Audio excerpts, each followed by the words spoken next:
Two key concepts we're going to discuss in today's video: voluntary and involuntary alienation, which simply means how does one obtain ownership in real property and how can someone lose it?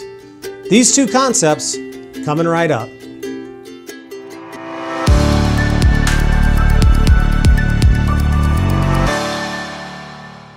Hey everybody, my name is Vojchehoske. I'm the director of Randall School of Real Estate, and welcome to Randall School's YouTube channel.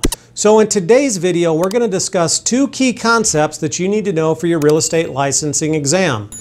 They're called involuntary and voluntary alienation. Simply put, it means how does one obtain title or ownership to real property, and how can one lose ownership in real property? These two concepts are very important, as I said, so you can be prepared when you take your real estate licensing exam. So let's discuss these two concepts. All right, the last thing I believe we're going to talk about here is, well, pretty close. We're almost done with this chapter here. Acquiring ownership, voluntary alienation. It starts on, actually, page 29. I know I have 30 there, but it says it's page 29 through 31. So what you're noticing, I think, by now is we have terms and then there's legal names for them. So for example, the layperson used property ownership. The legal term is called title, right? So we transfer ownership, we call it conveyance in real estate, the legal term. So you're seeing the correlation here. So acquiring and losing ownership is a big part of real estate. So how do we acquire ownership or title, and how do we lose ownership or title to property? On your screen, and we're on page 29, there's this thing called voluntary alienation. Voluntary alienation simply means obtaining title, which is ownership in real estate, to a piece of property without any mandates. The most common that we see is voluntary alienation is purchasing. You voluntarily go out, you get a loan or pay cash for a piece of property that you want to buy. We also can receive property by what we call testate or by a will. There's a new term here, testate. So if somebody dies with a will, they have died testate. And I have it highlighted there on your screen. So if my mother dies and she bequeaths me a piece of property, I have received that property by testate or by will. Testate means my mom died with a will. And she bequeathed me that piece of property. Another one is by descent. This is where my mom died. She owned a piece of property. She died intestate, which means she died without a will. However, she owns this piece of property and I'm her sole heir. That means through descent, probate has to be opened up on my mom's estate. And then that through the probate process, that's the legal process, then that piece of property is then transferred to me. So I received that piece of property by descent. That's acquiring or voluntary alienation. I can also lose current ownership to pieces to my property through involuntary alienation. So let's say I go out and buy a piece of property and I own it. I have bundle of rights. I can do whatever I want with it. So then I stop paying my property taxes, for example. If I don't pay my property taxes, that's involuntary alienation. At some point, somebody's going to buy the tax lien certificate and then foreclose on the property. If I get a loan from the mortgage company, if I don't make my payments, they're going to foreclose. Examples of involuntary alienation. One that the licensing exam loves to ask is a doctrine called adverse possession. And oh, by the way, if you notice on your screen, eminent domain and foreclosure, but specifically eminent domain and escheat, are also two examples of involuntary alienation, because I may not want to sell my property to the city of Omaha, but the city wants it and they're using eminent domain or through escheat. But the point is, adverse possession is the one that the licensing exam loves to ask about. So what is adverse possession?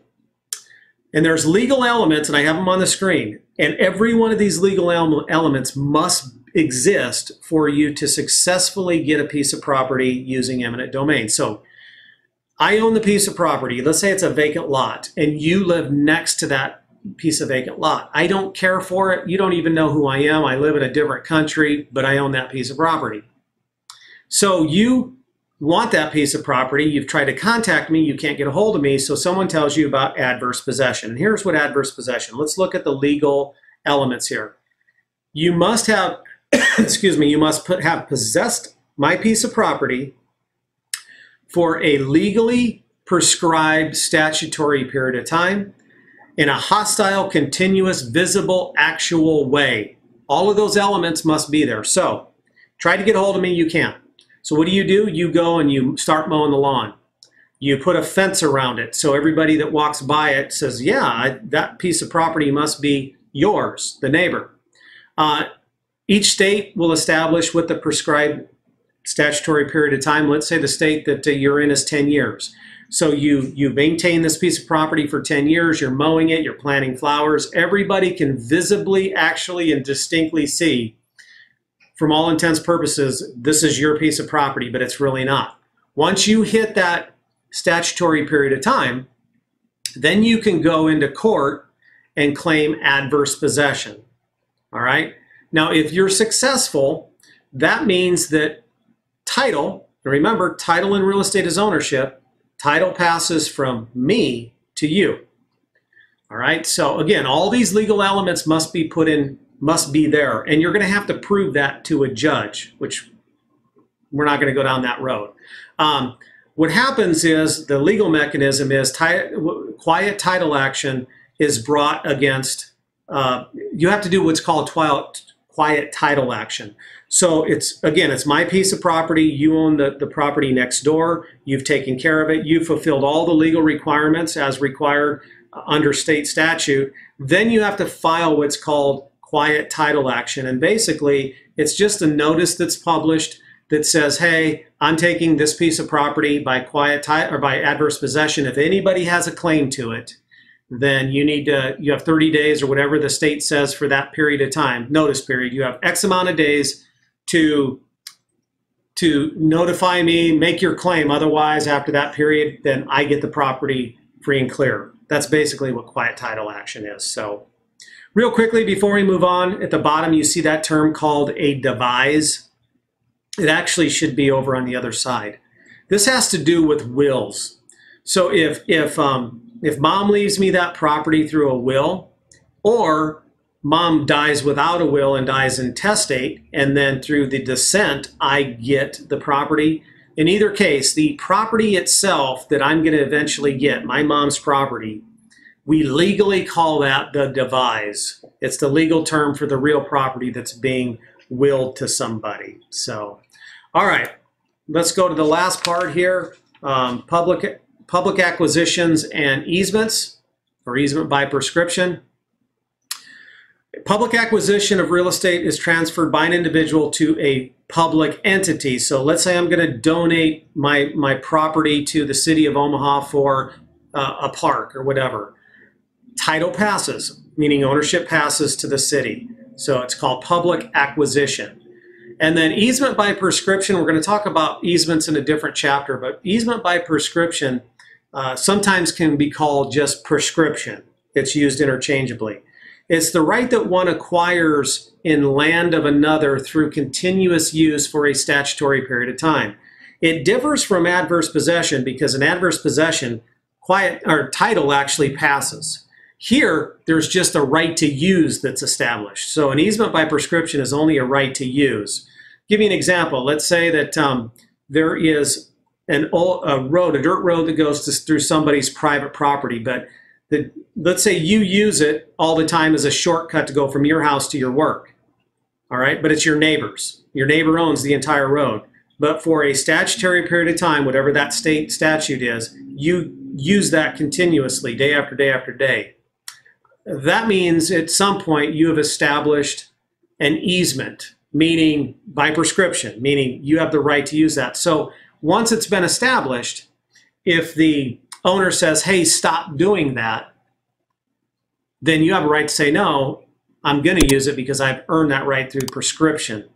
Understand it's only a right of ingress and egress, meaning the right to go to and from. You can't be cruising down the road and then just stop and hang out and sightsee. that would be an improper use. Now, I don't want to get into proving how do you prove this and all of that, but I'm just giving you the rule, not the exception, because that's what the licensing exam likes to ask. So on page 30, I didn't have you do some highlighting here, but on page 30 under losing ownership rights, involuntary alienation, highlight involuntary alienation in blue bold print and adverse possession in blue bold. You need to know those two terms.